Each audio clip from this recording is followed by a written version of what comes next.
Olá, eu sou Suzana Styling e hoje eu trago para vocês A Livreira de Paris, por Carrie Marr. Esta capa já é bastante sugestiva, né? A gente vai ter aqui na imagem a Sylvia Beach e o James Joyce, que vão se tornar grandes amigos. Vamos encontrar aqui a história de grandes poetas, grandes escritores do século XX, do início do século XX, no pós-Primeira Guerra Mundial. Sylvia Beach vai ser a dona da famosa Shakespeare and Company em Paris, que hoje ainda se tem essa livraria lá, mas não é da parte de Sylvia, uma outra pessoa adotou esse mesmo nome para sua livraria, mas a original de Sylvia Beach funcionou por décadas. Então vamos conhecer um pouquinho dessa história. A Carrie Marr vai nos falar sobre o início da Shakespeare and Company, que quem é apaixonado por livros aí sabe, é a livraria mundialmente conhecida. O início disso tudo foi quando Sylvia Beach resolve ir lá em torno dos seus 31 anos de idade para Paris. Ela havia morado em Paris já com seu pai, sua mãe e suas outras duas irmãs quando elas eram adolescentes. E agora, já uma jovem adulta, ela retorna para lá. O seu pai era um pastor da igreja americana e quando ele termina seus trabalhos por lá e retorna aos Estados Unidos com sua família, Sylvia ficou com Paris na sua mente, né? Então aqui está ali no final já da Primeira Guerra Mundial e Sylvia ainda está naquele momento de buscar algo interessante para fazer de sua vida. E numa de suas voltas ali por Paris, ela acaba encontrando a livraria de Adrienne Monnier, que é uma livreira que abriu essa sua livraria aos 23 anos de idade, no início da Primeira Guerra, então lá em 1914, e bravamente vinha desenvolvendo seus trabalhos ali, mesmo naquele período difícil de Primeira Guerra Mundial. E Sylvia encanta-se rapidamente por Adrienne. Mas a Adrienne não é sozinha. Ela tem a sua mulher, que chama-se Suzanne, e elas se dão super bem, assim, é um relacionamento muito bacana que existe. Então, são mulheres que têm relacionamento homoafetivo. E Sylvia tem respeito, né, e admiração pelas duas, assim, elas acabam formando um laço de amizade. Porque logo nessa sua primeira visita à livraria, a Adrienne foi muito receptiva com ela e convidou para que ela voltasse à noite ali, porque na livraria estariam reunidas outras pessoas para leitura conjunta, assim, então estariam determinados escritores e poetas que quando ela mencionou seus nomes, Sylvia ficou assim estupefata, né? Ela falou, não é possível que essas pessoas estejam aqui à noite. Claro que ela viria então, né? Aceitou o convite e foi de fato. E ali começa então uma grande amizade se desenvolver, né? Aos poucos e profundamente. Só que muito mais do que uma amizade, Sylvia já estava se apaixonando por Adrienne. E a livraria, o convívio com aquelas pessoas já foi fazendo com que Sylvia se encantasse com aquele universo. Ela era uma amante dos livros, era uma pessoa que lia muito. Então, para Sylvia foi um universo assim que estava cada dia se encaixando mais com o seu. Mas Sylvia percebeu que com o passar do tempo ela estava cada vez se sentindo mais envolvida por Adrienne. O que ela entendeu? Ela tinha que sair de meio de campo, né? Como ainda estava acontecendo ali essa guerra mundial, a Sylvia atendeu a um chamado da Cruz Vermelha que estava fazendo solicitação de pessoas para contribuir, né? Como no caso da Sylvia como enfermeira. Ela se alistou e foi, então, lá já nos finais de 1918. Então ela fica até o ano seguinte na Sérvia.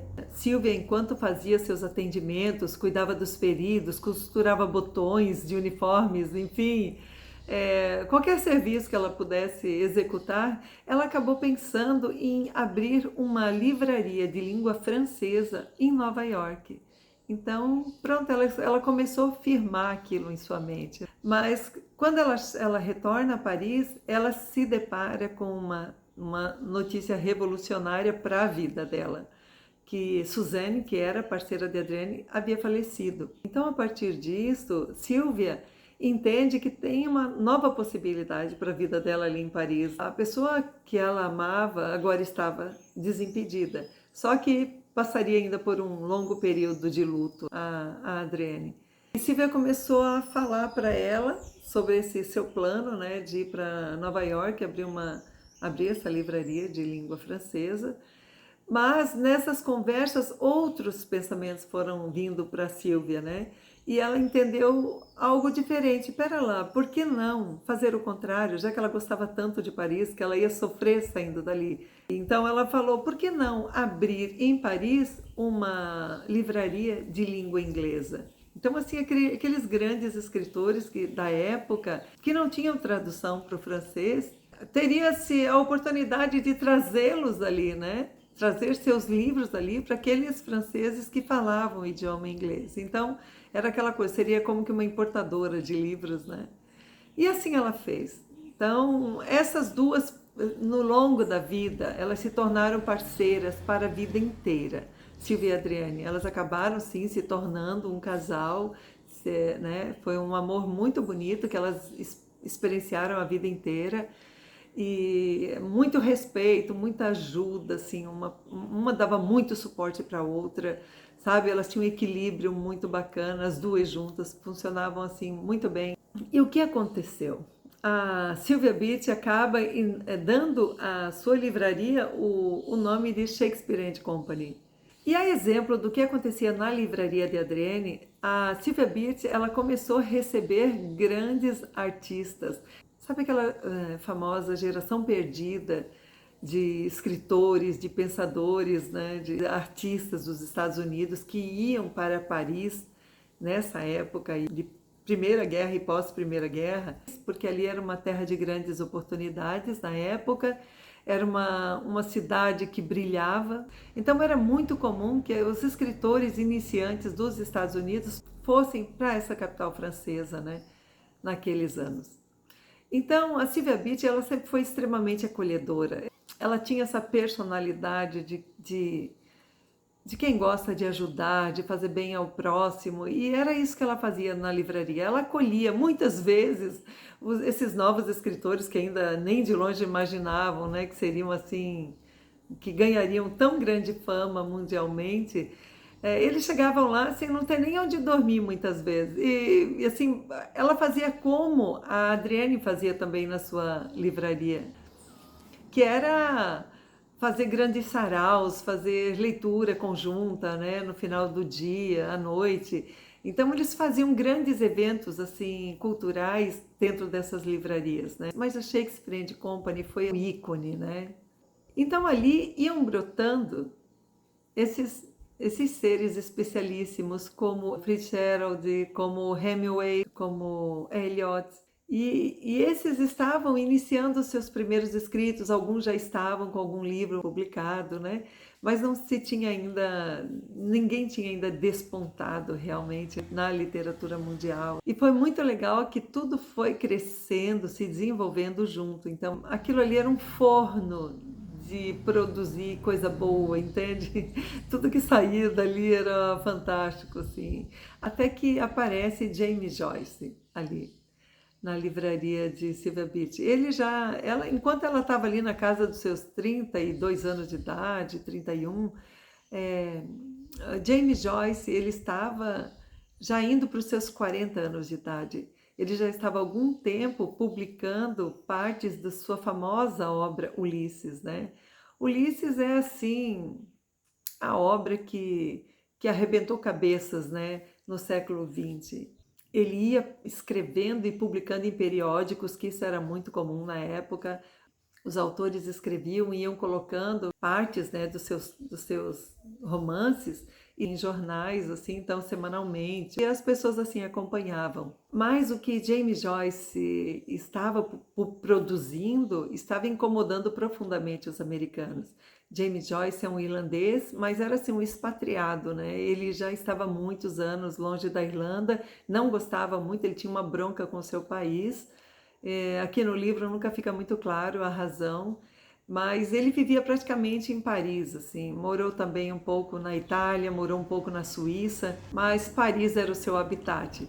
E James Joyce, nesse momento, ele enfrentava um grande problema lá nos Estados Unidos, porque ele tinha suas editoras lá e elas estavam respondendo o processo e quase foram presas, inclusive, porque a obra dele era considerada algo assim, algo degradante, algo ultrajante, né, para a época. Por quê? Ele detalhava a fisiologia humana, sabe? Ele falava das coisas assim, o que é comum para o ser humano, mas que lido, fica escrito, né, acabava ultrajando quem lia, né? Então havia os censores na época, eles não estavam aprovando, né, o que estava sendo publicado. Então ele viu que não seria possível publicar seu famoso Ulisses nos Estados Unidos.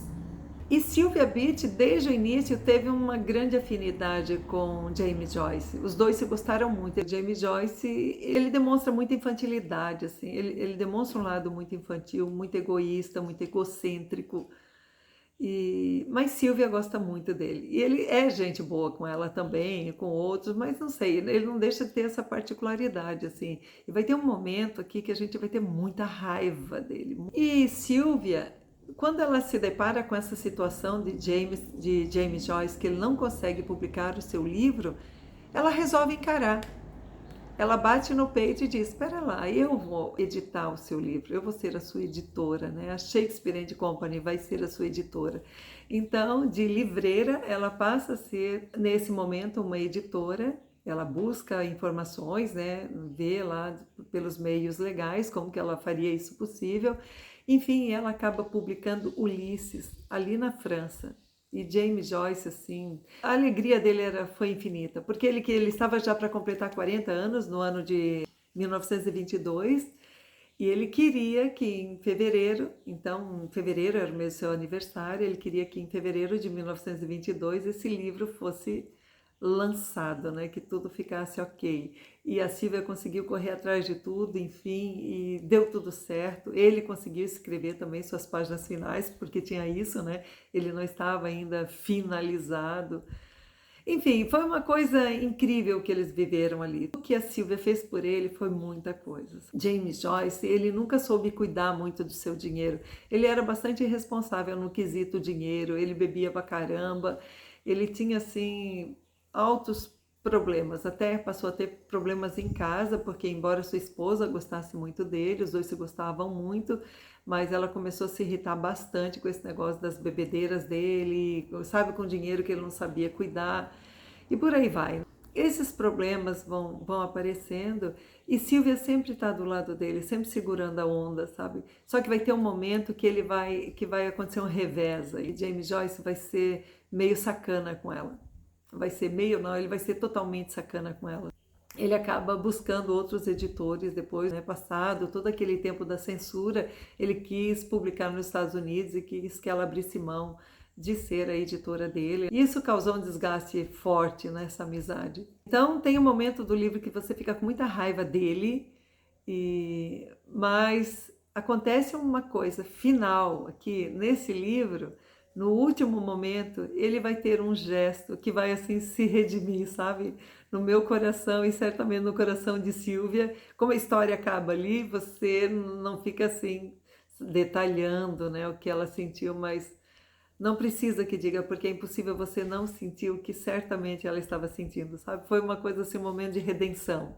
Bom, então a gente vai acompanhando essas décadas, né, da livraria da Shakespeare and Company, que vai funcionar até quando eles estavam ali no período da guerra, da Segunda Guerra Mundial, que os alemães invadem Paris, acaba a Sylvia recebendo a visita de um oficial alemão ali na sua livraria. E ele quer comprar um livro dela, mas ela se recusa a vender. Pensa numa pessoa tinhosa, era ela, sabe? Assim, ela era de peitar as coisas, ela apostava todas as fichas naquilo que ela acreditava, né? E ela acreditava piamente que um alemão não mereceria, estando ali como invasor do país, né, não mereceria comprar nada dela, né? Então, pela recusa, ela ficou marcada por esse oficial. E ele ficou de retornar ali, então, né? Ele ia voltar para fechar a livraria dela.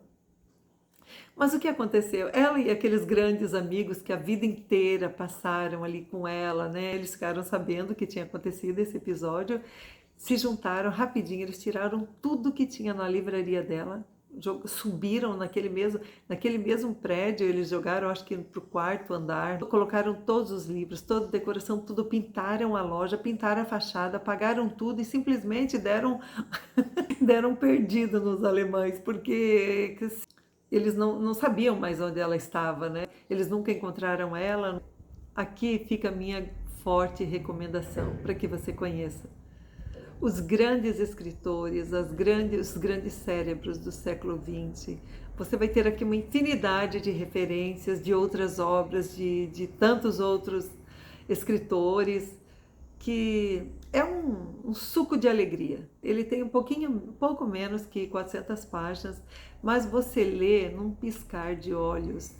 Você vira a noite lendo esse livro, você não quer parar. Então, mais uma vez, eu agradeço a sua presença aqui. Todos os vídeos que eu venho fazendo, eu estou deixando o link aqui na descrição do meu livro Fios que Sangram, para a resenha dele, né? Então, se você tiver vontade de conhecê-lo, por favor, fique à vontade. E agradeço a sua presença até aqui. Espero que vocês tenham gostado da resenha de hoje. Aguardo você na próxima semana com uma nova resenha. Um grande beijo e até lá!